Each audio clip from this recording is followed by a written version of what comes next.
माँ, आज टीवी पर इतनी बड़ी परेड क्यों चल रही है? इतने सैनिक क्यों चल रहे हैं? क्योंकि आज भारत का गणतंत्र दिवस है बेटा। माँ, भारत तो 15 अगस्त को आज़ाद हुआ था ना? मुझे याद है पिछले 15 अगस्त को प्रधानमंत्री श्री नरेंद्र मोदी जी ने लाल किले पर तिरंगा फहराया था। हाँ बेटा, 15 अगस्त को स्वतंत्रता दिवस मनाते हैं क्योंकि 15 अगस्त 1947 को हमें अंग्रेजों की गुलामी से आज़ादी मिली थी। लेकिन 26 जनवरी को भारत ने अपने खुद के नियम बनाए। अपने नियम? जैसे स्कूल के नियम, खेल के नियम, घर के नियम, क्या ऐसे ही माँ? बिल्कुल वैसे ही। उस किताब का नाम है भारत का संविधान। हाँ माँ, मैंने पढ़ा है कि इस संविधान को बनाने में डॉक्टर भीमराव अंबेडकर जी ने बहुत बड़ी भूमिका निभाई थी। माँ, इस किताब में क्या लिखा है? इसमें लिखा है बेटा, सब लोग बराबर हैं, सबको बोलने की आज़ादी है, सबको पढ़ने का हक है, कानून सबके लिए एक जैसा है। क्या आपको पता है इस संविधान को बनाने में 2 साल 11 महीने और 18 दिन लगे थे? इतना ज्यादा समय? तो फिर कब लागू हुआ अपना संविधान और इसकी खास बातें क्या है माँ? और हाँ माँ, तो गणतंत्र का मतलब क्या हुआ? हाँ बेटा, ये दुनिया का सबसे बड़ा लिखा हुआ संविधान है और ये 26 जनवरी 1950 को पूर्ण रूप से लागू हुआ।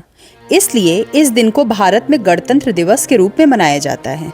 हालांकि इसे संविधान सभा द्वारा 26 नवंबर 1949 को अपनाया गया था, लेकिन इसे बनने में 2 साल 11 महीने और 18 दिन लगे।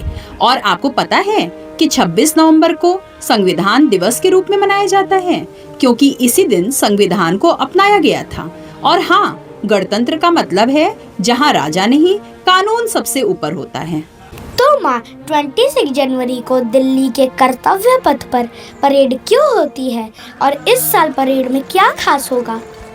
परेड हमें दिखाती है भारत कितना मजबूत है और कितना सुंदर भी।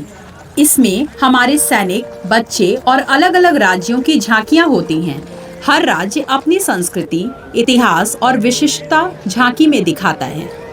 अरे हाँ माँ, मैंने देखा है परेड में तीनों सेनाएं, थल सेना, जल सेना और वायु सेना हिस्सा लेती हैं और सबसे पहले सलामी दी जाती है भारत के राष्ट्रपति जी को। राष्ट्रपति हमारे देश के प्रथम नागरिक होते हैं। शाबाश बेटा जी, 2026 में भी परेड वैसा ही होगा। देश की ताकत, एकता और संस्कृति की एक झलक। उम्मीद है कि इस बार भी परेड में नई तकनीक की झलक, महिला शक्ति की मजबूत भागीदारी, बच्चों और युवाओं की बड़ी भूमिका और भारत के विकसित भविष्य की झांकियां देखने को मिलेंगी।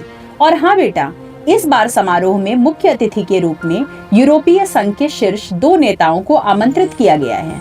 यूरोपीय आयोग की अध्यक्ष उर्सुला वॉन डेर लेयन और यूरोपीय परिषद के अध्यक्ष एंटोनियो कोस्टा इस बार चीफ गेस्ट हैं। यह पहली बार है जब यूरोपीय संघ के दोनों प्रमुख नेताओं को एक साथ गणतंत्र दिवस पर मुख्य अतिथि के रूप में बुलाया गया है।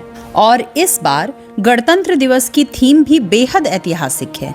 इस वर्ष राष्ट्रगीत वंदे मातरम के 150 साल पूर्ण होने के उत्सव को गणतंत्र दिवस का थीम बनाया गया है।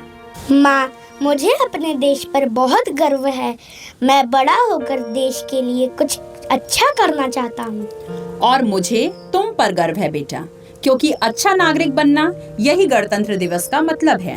तो आइए इस 26 जनवरी हम सब मिलकर कहें, हम संविधान का सम्मान करेंगे और एक अच्छे भारतीय बनेंगे। जय हिंद। Happy Republic day.